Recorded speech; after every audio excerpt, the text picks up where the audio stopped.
we just completed a small business roundtable here for Bend and Deschutes County, and we had participants from all across the board, everybody from folks from Brooks Resources to small businesses like the Produce Patch to brewers, just a good variety of participants to sort of get their ideas on how government, the state in particular, can help them be successful. I mean, that was our real goal here, to talk about the barriers that they see, the challenges, you know, where regulation gets in the way, where things can be streamlined, and just identifying some of the things out there that keep them from actually being able to be a productive part of the community. So it was very interesting. We heard a lot of pretty lively discussion about some of the regulatory aspects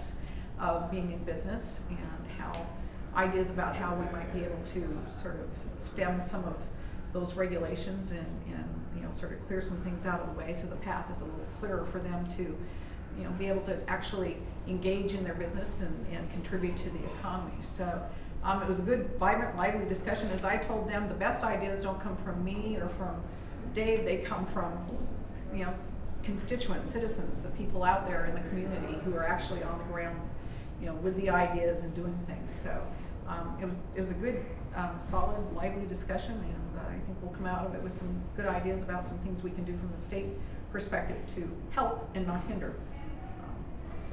Yeah, we were able to take a lot of notes about what is working and what is not. What is not, yeah. I mean, it was really interesting to hear several really good testimonials about how well Oregon OSHA, the Occupational Safety and Health Administration, is working in terms of proactively being out there to assist businesses, not to find them, not to gotcha, but to actually help make sure that health and safety in the workplace is preserved. And that's a real service. And yet how other agencies, DEQ was one that came up repeatedly, are not quite so user-friendly and really do need some reform in the way they function. So that is tremendously helpful, not just to look at words on a piece of paper or words in a statute, but actually hear directly from business owners about how things are hitting on a daily basis.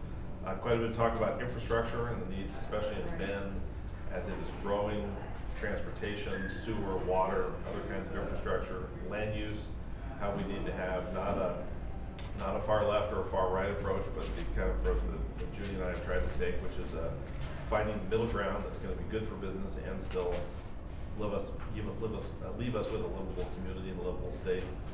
And really, I mean, it's always helpful just to have no holds barred, open conversation, no topics off limit. We covered a whole bunch of them. We did. Last hour and a half. We did, and I think the biggest takeaway I got from all of this was flexibility.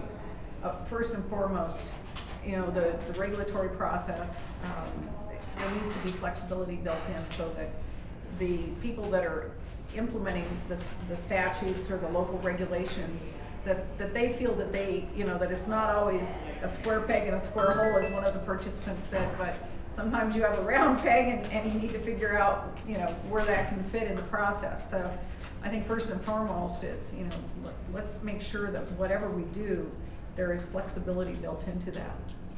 Maybe you can talk specifically about what you're already pursuing in terms of the home brewing issue for 2011. Sure, yeah. Myself and a couple of other legislators, Representative Mike Schaffler from Happy Valley region and Senator Floyd Przonski from the Lane County area, are pursuing a fix to, as you probably all know, this little glitch of interpretation about home brewers and the ability to have the craft brewing competitions at the state fair and the county fairs, or, you know, craft brewers meet and do these little meet and greets at a local brewery or a festival of some kind. And so that is going to be first and foremost one of the things we approach in the 2011 session.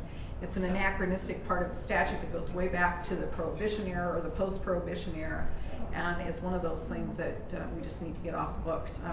You know, there's a big difference between, you know, somebody brewing their own beer and trying to sell it. I mean, that should be regulated, and those that are just doing it as a craft kind of idea. And so the last thing we want to do is to you know, discourage that kind of activity. my son lives in California, and when he heard about it, read USA Today. It made USA Today yesterday. And he said, "Mom, what's going on up there in Oregon?" He's a craft brewer and just entered some beer in the San Diego County Fair, and he said, "Heck, fire! I was in big trouble." So that's you know, that's one of those common sense things. It's sort of like you scratch your head and you go, "Huh?" And we're gonna get it off the books and, you know, try and make this a more user-friendly set of statutes. So I think there's really going to be a two-step process there. Judy Right. is proposing a bill that will be the permanent fix for 2011, and then we're also working every day with the Right. OCC right now to have a temporary fix that will at least get us through these fairs in this season. Yeah, we're strongly encouraging them to come up with a way to be able to, you know, do this on a temporary regulation, so that the people that are engaging in the county fairs, you know, that are bringing their craft brews or their homemade wines to one of these competitions, that they don't stand to, you know, cross the line and get in trouble with the law. So we're hoping that we've got several ideas we're pitching out there to the OLCC, and hopefully they'll grab hold of one and say, "Yeah, I think we can do this," and it'll be a temporary fix.